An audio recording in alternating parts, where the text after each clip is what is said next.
Vamos a conversar sobre el Plan Nacional de Vacunación Masiva contra el coronavirus. Tiene que ser transparente, la gente tiene que saber a qué atenerse, no solamente de ilusión señalando que efectivamente se está trabajando en el tema, sino aterrizando la posibilidad de que efectivamente cuando llegue la vacuna, qué tipo de logística debe haber, cómo debe enfrentarse una circunstancia de ese tipo. Esta tiene que ser, digamos, tiene que llegar desde los más vulnerables hasta el último peruano. Y estamos justamente en comunicación con el defensor del pueblo, Walter Gutiérrez Camacho, quien ha representado un pronunciamiento de la Defensoría del Pueblo que está demandando justamente que se haga este Plan Nacional de Vacunación.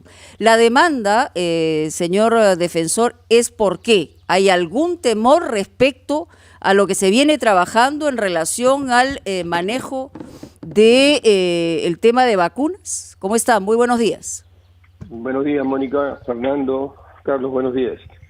Buenos días. Pues nosotros hemos publicado este comunicado porque consideramos que la vacunación masiva constituye una prioridad nacional, un objetivo nacional que todos debemos apoyar. Pero debemos tener claro que esto es un proceso muy complejo y que no se circunscribe a la firma de acuerdos, convenios, bajo las distintas vías que tiene el Estado para poder contar con la vacuna. De hecho, esto también ya es un problema porque no hay la suficiente transparencia respecto a que en qué etapa nos encontramos, digamos, en este estadio en relación a los convenios. Pero además la ciudadanía tiene que entender y el gobierno tiene que comunicar que este complejo proceso tiene muchas etapas, tiene que planificarse muy bien porque vamos a requerir una logística, una cantidad de recursos humanos, la capacidad organizativa, una capacidad de planificación y de gestión enorme. Entonces, si nosotros no nos organizamos lo suficientemente, vamos a tener muy serios problemas. Peor si es que tenemos discursos un poco descompaginados, porque por un lado vemos que hay cierto optimismo, yo diría incluso un exagerado optimismo. Pero representado por el jefe de Estado, porque él es el que con entusiasmo ha señalado que ya estamos preparándonos para el fin de año, que llegue la vacuna y en el peor de los escenarios en el primer trimestre del próximo año. Nosotros creemos que el adelanto de fechas en los que podríamos, digamos, contar con la vacuna sin explicar que estamos frente a un proceso complejo en distintas etapas es, por decirlo menos, inconveniente. Es muy inconveniente si perdemos de vista, además, que todavía tenemos un promedio de 5.500 contagios, han habido más de 30.000 fallecidos y ya en este momento tenemos más de 800.000 contagiados. Y acabo de escuchar a la ministra de Salud hablar de una posible, una probable segunda ola. Sí, yo no quiero ser alarmista, pero yo creo que es inminente una segunda ola. Es inminente una segunda ola porque solo apenas entre el 25 y 30% podrían estar infectados del total de nuestra población. Esto significa que 20 millones de peruanos, más de 20 millones de peruanos, no están infectados. Si a eso le sumamos que estamos entrando a la cuarta etapa, si a eso le sumamos un evidente relajamiento, el día sábado, viernes, sábado y domingo, yo he estado por todo Lima, y es evidente el relajamiento. Y a eso le añadimos que tampoco tenemos un plan, por lo menos no lo conocemos, un plan o planes de contingencia, prevención, estudio de escenarios que podrían ser posibles en una segunda ola. Por supuesto que a la Defensoría le preocupa. Entonces creo que hay un exagerado optimismo. Yo entiendo que los políticos tienen que ser optimistas, pero ese optimismo tiene que venir acompañado de acciones concretas, de planes, de capacidad organizativa y sobre todo de una correcta comunicación, porque discursos descompaginados entre una autoridad y otra lo que hace es confundir a la población, genera desconcierto, incertidumbre, inseguridad, y cuidado que esto también puede incentivar a bajar la guardia. De manera que el comunicado de la Defensoría del Pueblo tiene ese propósito, tiene el propósito de decirle a las autoridades, a todas y de todas las instancias, decirles que es fundamental transparentar cada etapa en la que estamos, tanto en el proceso de vacunación como en el proceso de contención de una segunda ola. Defensor, vamos a ir a una pausa inmediatamente, por supuesto que hay preguntas pendientes de nuestros compañeros Fernando y Carlos, pero obligatoriamente tenemos que ir a este receso y regresamos en unos minutitos. Volvemos con esto. Seguimos en Ampliación de Noticias, estamos Fernando Carballo, Carlos Villarreal, conversando con el Defensor del Pueblo, el doctor Walter Gutiérrez Camacho, y por supuesto hay varias interrogantes todavía pendientes. Fernando. Sí, buenos días, defensor. Buenos usted días, desde hace mucho tiempo ha preconizado que el Estado tenga transparencia en todo aquello que los ciudadanos tenemos derecho a saber. Acá estamos ante un desafío mayor porque en principio los 33 millones de peruanos debemos vacunarnos en un momento u otro. ¿Qué es lo que teme usted que la falta de transparencia cause?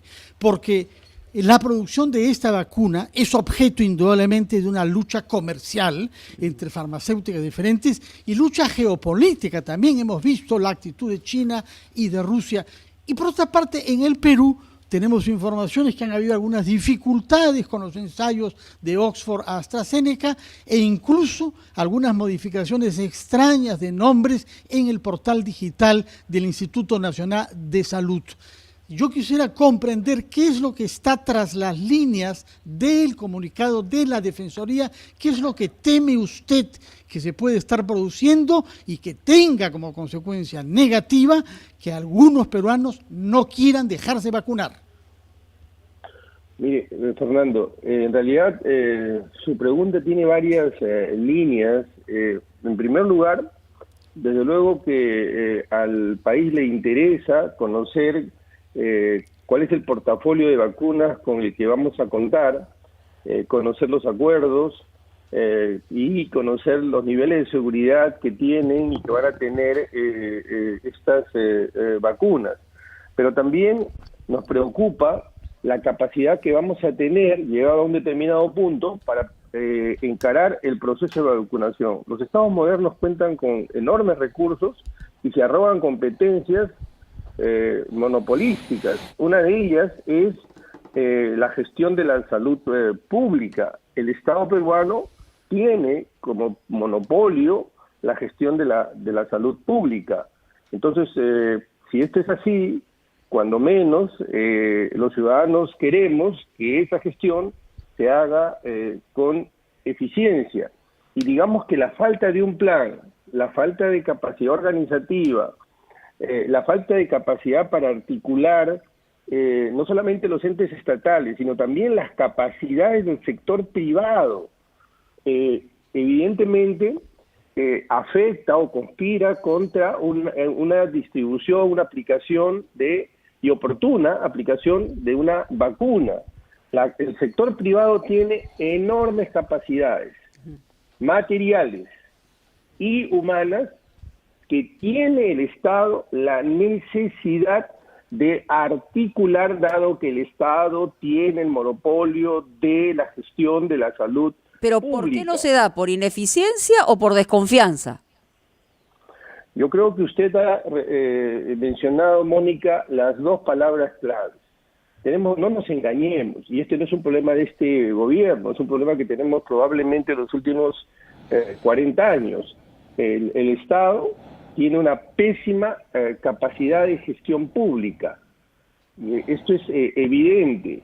Fue en RPP, en abril, que dimos cuenta de los planes de prevención y contingencia que tenían que hacer los gobiernos regionales.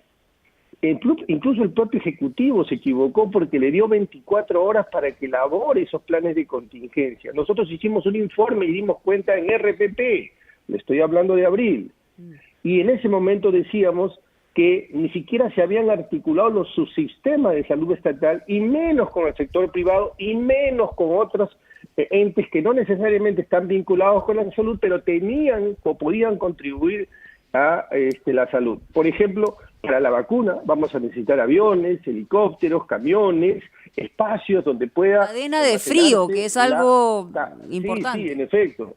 Y también almacenaje a menos de 70 grados, personal.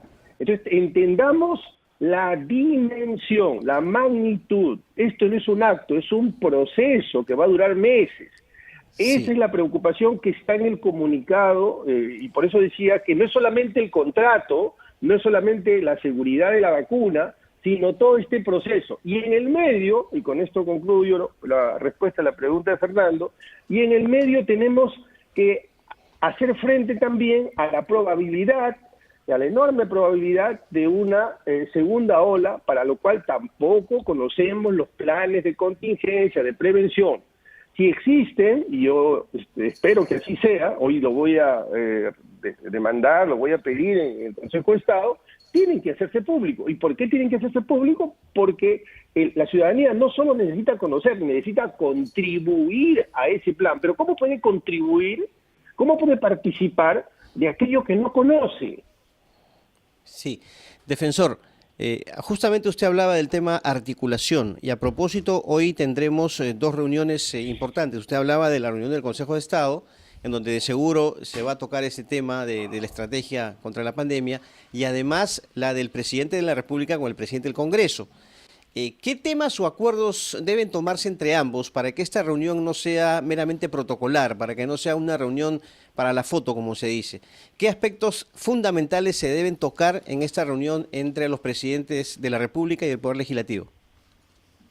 Bueno, yo mencionaría tres fundamentales. En primer lugar, todos los esfuerzos de la sociedad y el Estado, y cuando digo el Estado me refiero absolutamente a todos los entes, empezando por el Ejecutivo y el Legislativo, deben estar orientados, enderezados a prevenir una segunda ola, contener el virus. Esto en primer lugar, porque no se debe decir que la vacuna va a venir dentro de 2, 3 o 4 meses si es que no tenemos absoluta claridad. Y lo segundo, organizarnos para todo este complejo, largo y dificilísimo proceso de vacunación con absoluta claridad en cada una de las etapas e información muy activa al respecto de la ciudadanía. Y en tercer lugar, algo que es fundamental, también tenemos que hacer un pacto, una suerte de tregua, enderezar también todos nuestros intereses en reactivar la economía,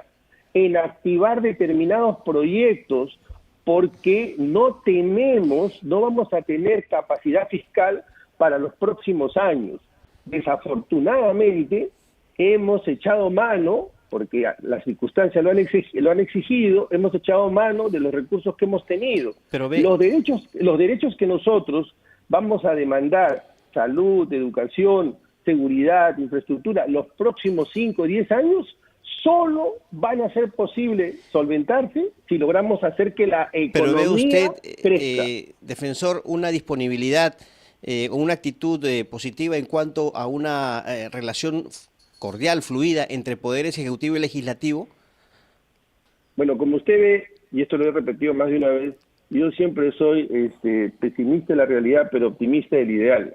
Yo siempre, en ese contexto de dificultades, siempre creo que es posible encontrar un espacio de acuerdo. Y en todo caso, la Defensoría, en su rol de articulador, de colaborador crítico, hará los esfuerzos para que así sea.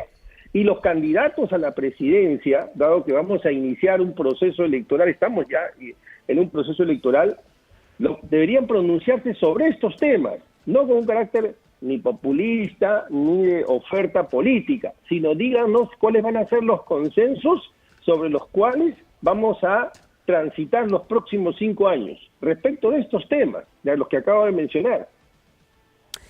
Muy bien. Defensor, Quisiera preguntarle algo brevemente también, saber si en la sesión de esta tarde en el Consejo de Estado se va a abordar el tema de la ONP, puesto que, como usted sabe, estamos ante la eventualidad de una promulgación de esta ley por insistencia, con la oposición del Ejecutivo que ha observado esta ley y que en consecuencia podría presentar un recurso ante el Tribunal Constitucional.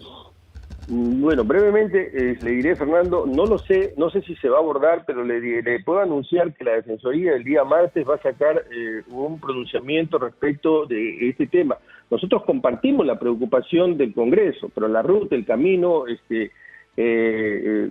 escogido puede ser no solamente de hecho es inconstitucional, sino puede ser la estocada final a una institución que no se conoce lo suficiente. Es una institución que cumple muchas funciones, pero que apenas se conoce alguna de sus funciones. Y además preserva un derecho que es básico, el derecho a la pensión. Pero seguro que habrá oportunidad para que nosotros desarrollemos este comunicado que vamos a sacar respecto a este proyecto de la ONP, esta norma que se pretende aprobar sobre la ONP. A veces los dichos encierran cosas muy ciertas, que es el remedio peor que la enfermedad, y ahí estamos en una circunstancia difícil. Muchas gracias al defensor del pueblo, el doctor Walter Gutiérrez, por estar con nosotros en Ampliación de Noticias. Titulares y regresamos.